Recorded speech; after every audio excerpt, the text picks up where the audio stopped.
Bonjour, dans cette vidéo, vous verrez comment déterminer l'écart type. L'écart type, il va mesurer la dispersion des données autour de la moyenne. Comment? Ben, qu'est-ce qu'on va faire? C'est qu'on va prendre chacune des données moins la moyenne. Donc, on est capable de calculer la différence entre la donnée et la moyenne.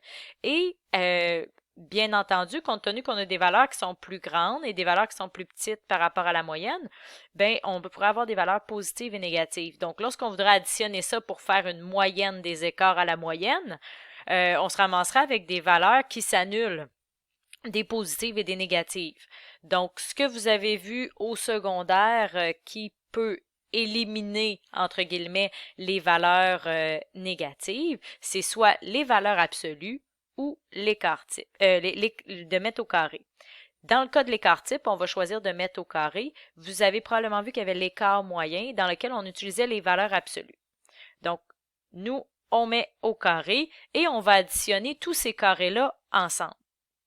Si jamais il y avait une donnée qui se répétait plus d'une fois, ben on pourrait multiplier par le nombre de fois qu'on a cette donnée-là. Et là, les formules vont vraiment être différentes pour un échantillon et pour une population. Pour un échantillon, on va diviser par la taille de l'échantillon moins 1. Pour la population, on va diviser par la taille de la population.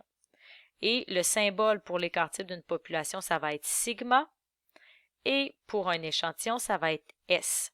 Pourquoi est-ce qu'on divise, vous devez être en train de vous demander pourquoi est-ce qu'on divise par n-1. Tout simplement parce qu'on veut se laisser, lorsqu'on va être dans les tests statistiques, on veut que notre écart type nous permette de se garder une certaine marge de manœuvre.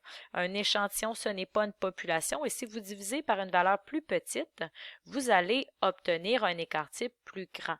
Donc, ça va vous donner une plus grande marge de manœuvre et un moins grand risque d'erreur. Donc, c'est tout simplement pour ça qu'on divise par n-1. Et la population, ben, on connaît tous les individus, donc ça n'arrive pas. Si on débute avec un exemple, avec des données brutes, donc encore une fois, on y va avec l'exemple des renardeaux, ben, on va prendre chacune de nos données, donc 4 moins la moyenne qu'on avait trouvée précédemment, donc moins 2,4 au carré, et on additionne ça pour chacune de nos données. Compte tenu que c'est un échantillon, ce n'est pas toutes les portées de renardeaux du monde, donc on va faire diviser par 5 moins 1, et on effectue la racine carrée à la fin, parce que si on n'effectue pas la racine carrée, on va avoir la variance, et il faut penser qu'avec la variance, les unités seraient au carré. Point de vue contexte, ça n'a pas de sens, mais là, on voulait l'écart type, on effectue la racine carrée et les unités vont perdre leur carré aussi. Lorsqu'on a des données compilées en valeurs, donc on revient avec le nombre d'œufs dans chacun des nids des. Donc, contrairement avec les renards où il y avait peu de données, là, on en aurait quand même 60 à additionner. Donc, on ferait la donnée moins la moyenne au carré, plus l'autre donnée moins la moyenne au carré. Donc, on ferait ça 60 fois, c'est long.